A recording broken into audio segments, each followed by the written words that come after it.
ప్రభునందు ప్రియులైన మీకందరికీ యేసుక్రీస్తు ప్రభువారి నామములో శుభవందనాలు తెలియజేస్తూ ఉన్నాం.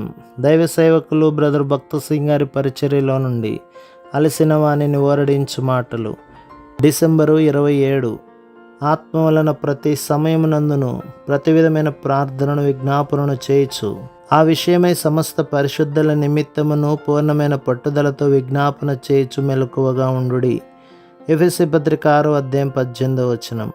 నెహెమ్యా గ్రంథం 4వ అధ్యాయం 1లో శత్రువు దూషణ హేళనను ఆయుధములను వాడినట్లు గమనించుదుము.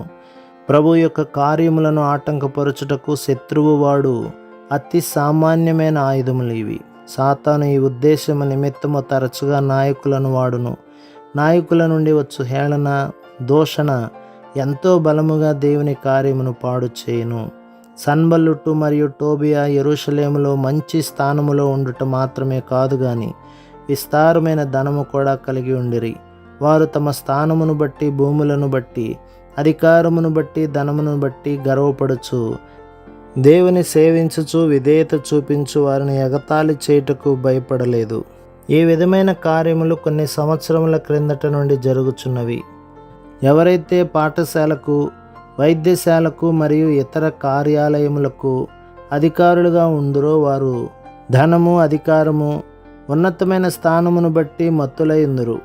వారు నీటి బాప్తిస్మములో సాక్ష్యం ఇవ్వగోరిన వారిని నిన్ను ఎవరు పాతిపెట్టెదరు, నిన్ను ఎవరు వివాహము చేసుకొనెదరు, ఎవరు నీకు ఉద్యోగమునిచ్చెదరు అని ఎగతాళి చేయుదురు. దేవునికి విధేయతను చూపించి ఆయనను సేవించు దేవుని సేవకులకు విరుద్ధముగా అపవాది ఆయుధమును తరముల నుండి ఉపయోగించుచున్నాడు. కానీ దేవుడు శత్రువును ఓడించుటకు మనకు ఇచ్చిన శక్తివంతమైన ప్రార్థన అను ఆయుధమునకై ఆయనను స్తుతించి కృతజ్ఞులమై ఉండవలెను. మనము దేవునికి విధేయులమై ఉండవలెనని ఎడల అన్ని విధములైన మోసమును బాధను హింసను ఎదుర్కొనుటకు సిద్ధపడి ఉండవలెను. నెహెమ్యా మరియు అతని సహాయకులను శత్రువు ఎదిరించినప్పుడు వారు ప్రార్థించనారంభించిరి. వారిని శత్రువు ఎంత ఎదిరించెనో అంతగా వారు ప్రార్థనలో ఉండిరి. అదే రీతిగా శత్రువు మనపై పడినప్పుడు మనము నిరుత్సాహపడు వారముగా ఉండకూడదు కానీ మరి ఎక్కువగా ప్రార్థించుచు ఆయన సహాయమును వెతకవలెను. పూర్వము మమ్ములను మోసగించిన ప్రజలు ఇప్పుడు తమ దగ్గరకు వచ్చి సహాయం చేసి ప్రార్థించి వారి స్థలములో సువార్త దండయాత్రలను నిర్వహించుమని మమ్మను అడిగిన సందర్భములను అనుభవపూర్వకముగా చెప్పగలము. మనము ఓపికతో ప్రతి విధమైన మోసమును ఓర్చుకుని ఎడల ప్రభు తన స్వంత సమయములో సహాయము చేసి మనలను వారికి ఆశీర్వాదకరముగా చేయును.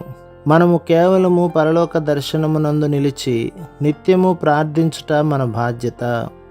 కొన్ని పర్యాయములు శత్రువు విశ్వాసుల మధ్య దేవుని కార్యమును ఆటంకపరచుటకు వ్యాజ్యమును కలహమును తీసుకుని వచ్చును. మనము ఆత్మలో ఐక్యత కలిగి ఉండు నిమిత్తము మరి ఎక్కువగా ప్రార్థన చేయవలెను. శత్రువు దేవుని ప్రజలపైకి దేవుని దాసులపైకి ఘోరమైన విరోధమును రేపును. శత్రువుపై విజయమును సాధించి ఓడించుటకు మనము ప్రార్థనలో ప్రయాసపడు వారముగా ఉండవలెను. ప్రభు మిమ్మును మీ కుటుంబమును మీ సంఘమును దీవించి ఆశీర్వదించునుగాక. ఆమేన్.